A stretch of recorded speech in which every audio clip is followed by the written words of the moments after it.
ये है talks news network और आप देख रहे हैं पॉलिटॉक्स, राजनीति का कच्चा चिट्ठा। प्रदेश के कई मुद्दों को लेकर मुख्यमंत्री अशोक गहलोत पर लगातार हमला कर रहे केंद्रीय मंत्री गजेंद्र सिंह शेखावत ने फिर गहलोत सरकार पर निशाना साधा है। गजेंद्र सिंह शेखावत ने कहा कि गहलोत सरकार में पनप रहे भ्रष्टाचार के मामलों की सही जांच हो तो कई सफेद कुर्ते वाले भी चपेट में आ जाएंगे। इसके साथ ही शेखावत ने आरोप लगाया कि इस सरकार ने भ्रष्टाचार के सारे बेंचमार्क तोड़ दिए हैं। दरअसल सोमवार को शेखावत MNIT में मीडिया कर्मियों से बातचीत कर रहे थे। इस दौरान उन्होंने योजना भवन में मिली नकदी व सोने के मामले में शेखावत ने गहलोत सरकार पर हमला बोला। शेखावत ने कहा कि योजना भवन में DOIT के जिस अधिकारी के पास कैश मिलने की संपूर्ण और गहराई से जांच होनी चाहिए, आरोपी अधिकारी किसके निर्देश पर स्टोर कीपर का काम कर रहा था। बहुत सारे प्रश्न जनता के मन में आ रहे हैं। कौन कौन लोग कितने वर्षों से इन्वॉल्व थे। उन्होंने कहा कि कहां ऐसा काला धन छिपाया गया, इस सब का खुलासा होना चाहिए। पहले तो अधिकारियों और नेताओं के घरों से ही नकदी बरामद होती थी, अब तो सरकारी कार्यालयों से भी काला धन मिलने लगा है।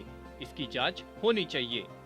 आगे मंत्री शेखावत ने पेपर लीक प्रकरण के मुद्दे पर कहा कि भाजपा द्वारा किए गए आंदोलन से दबाव में आकर सरकार ने एक कदम बढ़ाया। उसका नतीजा निकला कि RPSC तक ACB पहुंच गई। इसके आगे भी सरकार जांच करती तो सफेद कुर्ते पहनकर लोग घूम रहे हैं, उनके कारनामे भी सामने आ जाते।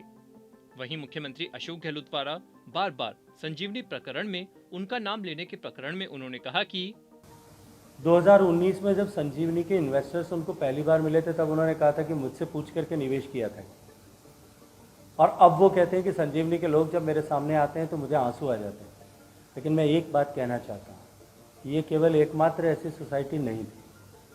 राजस्थान में सबसे बड़ी क्रेडिट कोऑपरेटिव सोसाइटी जो फेल हुई, जो सिंक हुई, वो आदर्श क्रेडिट कोऑपरेटिव सोसाइटी थी। 20 लाख निवेशक हैं, और जैसा मैंने समाचार पत्रों में और SOG की ब्रीफिंग्स में मीडिया के माध्यम से जाना है कि उसमें 14,000 करोड़ रुपए का घोटाला हुआ है।